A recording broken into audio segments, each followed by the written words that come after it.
Tokyo से लौटे champions का स्वागत जारी है। देश भर में अलग अलग अंदाज में उनका स्वागत हो रहा है। कुश्ती में सिल्वर मेडल जीतने वाले रवि दहिया इस वक्त छत्रसाल स्टेडियम में मौजूद हैं और उनसे बात की है हमारे संवाददाता विमल कौशिक ने। सुनिए जरा क्या कह रहे हैं इस खास पल पर, जिसका पूरे देश को बेसब्री से इंतजार था। आखिरकार रवि दहिया अब हमारे साथ हैं। पहले ही ओलंपिक में सिल्वर मेडल फाइनल तक पहुंचे, क्या कहेंगे? पहले तो सबको मैं बहुत बहुत धन्यवाद देना चाहता हूं कि आप लोगों ने इतना प्यार दिया। और मेरा पहला ओलंपिक्स था, पर ये नहीं कि हम पहले से ही उम्मीद लेके गए थे। जो हमारे कोचेज हैं तो उनको मेरे को बहुत ज़्यादा यकीन था कि मैं देश के लिए गोल्ड मेडल जीतूँगा। तो इस तरह मैं मेडल जीता है तो मैं बहुत खुशी हूँ।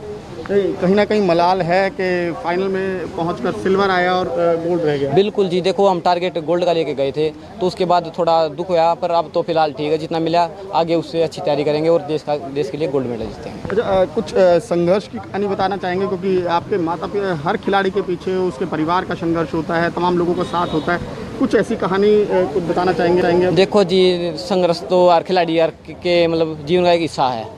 तो यही है जी, हमारे जो कोचेज हैं, वो पेरेंट्स हैं, तो उनका बहुत ज़्यादा सपोर्ट रहा है और उनके बदौलत आज मैं यहाँ हूँ। आपका ये पूरा छत्रसाल स्टेडियम से ही जुड़े रहे हैं आप शुरू से, तो यहाँ पर संघर्ष के दिनों को किस तरह से आप बिताते थे अपने साथियों के साथ? और अब क्योंकि अब एक ओलंपिक पदक विजेता हैं, तो किस तरीके से अपनी आगे की जो चीज़ें हैं उनको आगे बढ़ाएंगे? और युवा जो तमाम खिलाड़ी हैं उनके लिए क्या संदेश? देखो जी, आज हम जो भी कुछ हैं यहीं से हैं, स्टेडियम से, क्योंकि छोटे से यही आए थे और जो भी हैं मतलब यहीं से हैं। तो मतलब यही कहना चाहूँगा मैं कि ज़्यादा से ज़्यादा सब मेहनत करें और देश का नाम रोशन करें।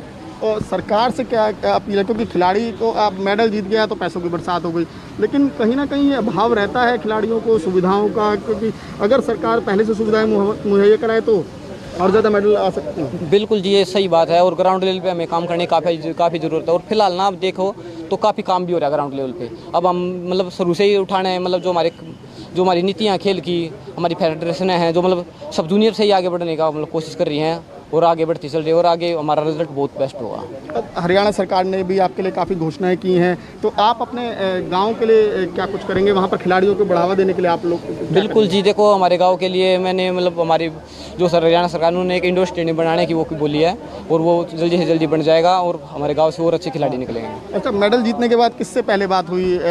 परिवार में किससे बात हुई? क्या माँ से या पिताजी से? देखो जी, मेडल जीतने बात हुई, पीएम सर से बात हुई थी सबसे पहले। तो उसके बाद थोड़ी देर बाद पिताजी से बात हुई थी 2 मिनट। उसके बाद तो फिर कोचेज हैं उन सब से।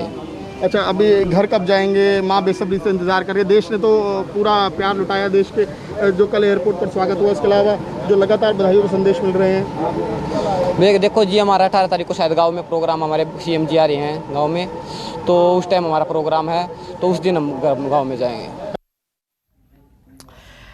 तो रवि दहिया को आप सुन रहे थे। ये उस जगह पर खड़े हैं, छत्रसाल स्टेडियम, जिसको जिंदगी में कभी नहीं भूल सकते, क्योंकि यहीं से उन्होंने मेहनत की, इसी रिंग में पसीना बहाया और उन्होंने टोक्यो ओलंपिक में कमाल कर दिया। और इस वक्त वहां पर विमल कौशिक छत्रसाल स्टेडियम में ही मौजूद हैं। उन्होंने एक्सक्लूसिव बातचीत की रवि दहिया से। और हमारे साथ मेरे सहयोगी, आप टीवी स्क्रीन पर रवि ठाकुर को भी आप देख पा रहे हैं, और वो बजरंग पुनिया के घर के बाहर मौजूद हैं। तस्वीर देखकर आप अंदाजा लगा सकते हैं कि वहां पर माहौल क्या है। रवि, मैं आपके पास आऊं उससे पहले विमल, आपके पास आते हुए आप रवि दहिया से बात कर रहे थे। विमल, जहां पर वो मौजूद थे और इस स्टेडियम को वो कभी नहीं भूल सकते, कभी भी।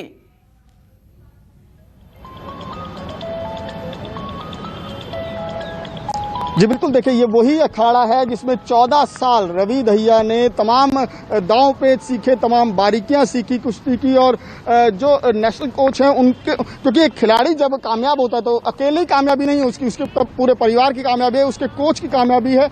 और 10 साल की उम्र में रवि दहिया यहाँ पर आए थे और यही अखाड़ा आप देख रहे हैं जिसमें उसने तमाम जो कुश्ती की बारीकियां होती है वो सीखी और जिनके नेतृत्व में सीखी। हमारे साथ उसके नेशनल कोच हैं प्रवीण दहिया जी।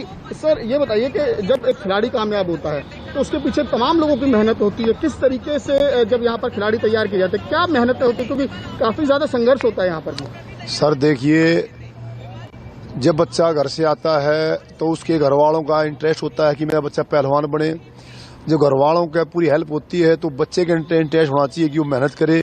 और एक अच्छे गुरु के पास जब पता चल जाता है तो तीनों चीजों कॉम्बिनेशन जब हो जाएगा तो एक अच्छा खिलाड़ी तैयार हो जाता है। सर तो ये जो रवि है ये बहुत ही 2007 में यहाँ हमारे स्टेडियम में आया था। हमारे पहले जो दूसरे गुरु जी थे, महाबली सतपाल जी थे, यहाँ पर उस टाइम डेप्टी डायरेक्टर थे, और रामफल मान जी थे, यशवीर जी थे, तो वो उस टाइम पर आया था। अब वो तो उसके बाद ये अब हम आए हैं, हम लगातार इस पर फोकस कर रहे हैं, और इसने हमारे को एक बहुत बड़ी अचीवमेंट ओलंपिक के अंदर 9 साल के बाद 2012 में छत्रसाल स्टेडियम का जो है मेडल आया था सुशील कुमार जी और विकसित का।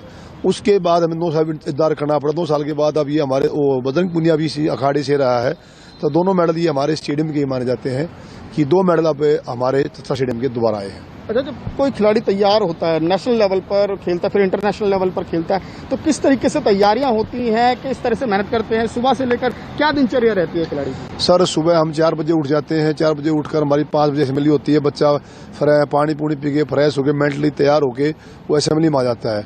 उसके बाद लगभग 3-4 घंटे, लगभग ये मान लो 5 से लेकर 9 बजे 9:30 बजे तक हम लगातार उन बच्चों की मेहनत करवाते हैं।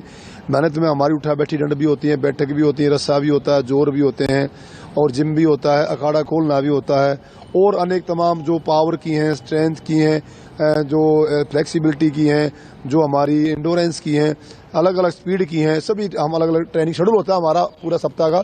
अकॉर्डिंग शेड्यूल की हम उनकी तैयारी करवाते हैं। अच्छा, खिलाड़ी की डाइट के लिए बात करें, क्या कुछ खाना होता है, किस तरीके की डाइट वो लेते हैं? हमारे यहाँ अखाड़े में ज्यादातर बच्चे जो हमने देसी डाइट पे विश्वास करते हैं, जैसे बादाम रगड़ते हैं, बादाम लाके बादाम का पानी पीते हैं, मुनक्का है जो मुनक्का होती है उसका पानी छान के पीते हैं। उसके बाद उनके घरवाले जो हैं घर से जो है देसी घी, और उनके माँ बाप आ जाते हैं बच्चों के, जो गाँव में अंदर अपनी भैंस लेके, अपनी पर्सनल भैंस लेके उसकी सेवा पानी करते हैं, उसको बिनोले खिलाते हैं, खड़ी खिलाते हैं, और सरसों तेल पिलाते हैं, जिससे कि वो अच्छा मतलब अच्छा दूध दे, जिसकी मतलब अच्छी क्वांटिटी हो। और उस दूध को घर पे वाले खुद लेके आते हैं, किसी विश्वास नहीं करते, वो सेल्फ लेके आते हैं, क्योंकि अपने बच्चे में उसके दूसरे दे देंगे वो, तो हो सकता है कोई उसमें कोई गड़बड़ कर दे, मिला दे, तो विश्वास नहीं करते। पिताजी या भाई या उनका चाचा कोई लेकर आएगा। तो वो जो डाइट है बच्चों के लिए वो स्पेशल डाइट होती है, जो आप बाजार से कहीं क्या बात है। रवि के पिताजी भी क्या रेगुलर 14 साल से ऐसे ही आ रहे हैं? हाँ, जरूर। राकेश जी उनका नाम है, वो बहुत छोटे से किसान है बेचारे, बहुत उन्होंने मेहनत की है। और चलिए विमल, में लौट रही हूँ। ये रवि दहिया के कोच हैं जिनको आप सुन रहे थे, और ये बारीकियां कैसे तैयार होते हैं पहलवान, ये आपसे इससे पहले आपने कभी नहीं सुना होगा। अपनी पर्सनल वो भैंस लेकर आते हैं, किसी पर यकीन नहीं करते, उसकी सेवा करते हैं, उसका दूध दही घी वो खाते हैं, निकालते हैं। ये इस तरीके से मेहनत होती है, तब एक पहलवान तैयार होता है और टोक्यो में फिर कमाल करता है। रवि दहिया की हम बात कर रहे थे। नमस्कार, मैं हूं मानक गुप्ता। अगर आपको हमारा ये वीडियो पसंद आया हो तो इसे लाइक और शेयर जरूर करें, और हां, हमें सब्सक्राइब और फॉलो करना ना भूलें, ताकि आप देश और दुनिया की कोई खबर मिस ना करें। तो जुड़े रहिए हमारे साथ और देखते रहिए News 24।